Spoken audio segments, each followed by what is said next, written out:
வடமாகாணத்தில் உள்ள இந்த இளைஞன் கைது செய்யப்பட்டிருக்கிறது விடுதலை புலிகள் சார்ந்து பாடலை அவரே இயற்றி பாடியுள்ளார். அவர் ஒரு பாடலில் பல பாடல்கள் தானே இயற்றி தானே பாடியிருக்கிறார். விடுதலை புலிகள் வரணும் என்று பாடவும் இல்லை, விடுதலை புலிகளை பெருமளவாக ஒரு ஆதரிங்கள்னு பாடவில்லை. அவர் பாடலெல்லாம் தமிழ் உணர்ச்சி பூர்வமாகவும் தமிழர் தாயகம் சார்ந்தும் ஒரு மனதில் இருக்கிற அந்த ஆதங்கம் பற்றை வெளிப்படுத்துகின்ற அந்த பாடலாக தான் இருந்தது. ஆனால் அவர் கைது செய்யப்பட்டு இன்று விளக்கமறியல் வைக்கப்பட்டிருக்க என்ன காரணம்னு சொன்னால், விடுதலை புலிகளை மீள உருவாக்க முயற்சி செய்தார் என்று. இசை என்பது ஒரு மனிதன் வாழ்வில் அத்தியாவசியமானது, ஊறிப்போன ஒரு விஷயம். அப்போ அந்த இசையால் புலிகளை உருவாக்கலாமான்னு கேட்டால் அது முட்டாள்தனமான கதை. கடைசி வரைக்கும் முடியாது, தலவுத்தனம் முடியாது. இன்னொரு விடுதலை போராட்டமோ ஆயுத போராட்டமோ விடுதலை புலிகள் என்கின்ற அந்த அமைப்பையோ உருவாக்குவது என்பதை நினைச்சு பார்க்க முடியாது யாராலும். ஏனென்றால் அந்த விடுதலை போராட்டம் என்பது அவ்வளவு பெரிய அசுர வளர்ச்சி பெற்று முப்படைகளையும் கட்டி ஆண்டு இருந்த அந்த விடுதலை புலிகள் 2009 மௌனிக்கப்பட்டதுக்கு பிறகு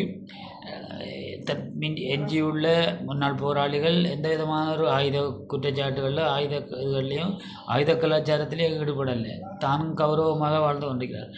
அப்படி இருக்கின்ற போது தமிழர்கள் அடிபட்டு தற்போது கொஞ்சம் கொஞ்சம் நிமிர்ந்து கொண்டு வரார்கள். மீண்டும் ஒரு சூடு கண்ட பூனை அடுப்பங்கரையை நாடாதுன்ற மாதிரி மீண்டும் ஒரு அப்படியான ஒரு துன்பமான ஒரு போராட்ட வரலாற்றுக்குள்ளே தமிழர்கள் இறங்க மாட்டார்கள்.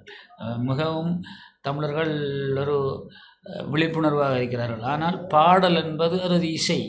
அந்த இசை ஒரு கலை, அது ஒரு மனிதன் உடம்பில் ஊறியது, அது ஒரு என்னென்று சொல்கிற ஒரு உணர்வு.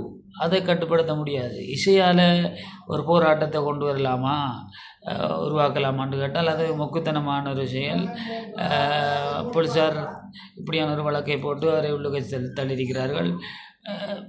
அப்படி பார்க்க போனால் பாராளுமன்ற உறுப்பினர்கள், தற்போது பாராளுமன்றத்தில் இருக்கிறார்கள், முன்னாள் பாராளுமன்ற உறுப்பினர்கள் தாங்கள் எலெக்ஷன் கேட்பதற்காக எவ்வளவோ விடுதலை புலிகளின் பாடலை போட்டு தான் வந்து கேட்டு செல்கிறார்கள்.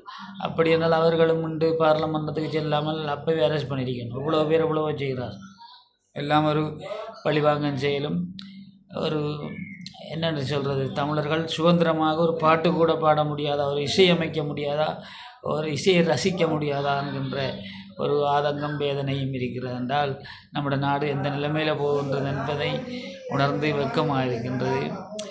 ஆனாலும் தமிழர்கள் கொஞ்சம் திருந்தி உணர வேண்டும். ஏனென்றால் நமக்கென்று ஒரு தலைமை, நமக்கென்று ஒரு